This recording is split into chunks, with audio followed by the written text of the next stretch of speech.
kali ini berbeda dengan tahun-tahun sebelumnya. Puluhan pemuda dibantu aparat TNI dan Polri menyelam di dasar laut, membawa bendera merah putih sejauh 1,8 mil dari kota Blangpidi, Aceh Barat Daya menuju Pulau Gosong. Setelah menyelam beberapa jam, 6 penyelam yang membawa bendera merah putih di pulau terluar, yakni Pulau Gosong, diserahkan kepada Komandan Kodim 0110 Aceh Barat Daya untuk dikibarkan. Hal ini sengaja dilakukan para pemuda Aceh untuk menjaga seluruh pulau terluar di Indonesia agar tidak diambil alih pihak asing. Dandim 0110 Aceh Barat Daya, Letkol Infanteri Suhartono, mengaku sangat mengapresiasi niat dan perjuangan para pemuda tersebut.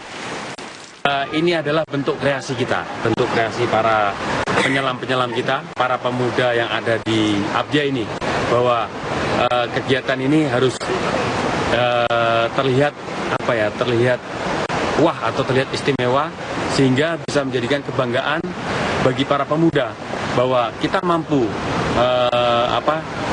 mengibarkan bendera dengan rintangan atau sedikit halangan lah atau rintangan lah bisa kita lalui. Salah satunya adalah melalui air, melalui laut, bahwa kita bisa membawa bendera itu dari kedalaman laut untuk menuju ke tempat dikibarkan.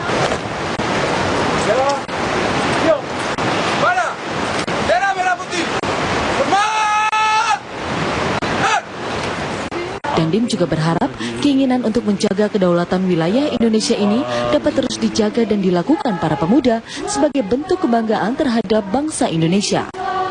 Tim TV One mengabarkan.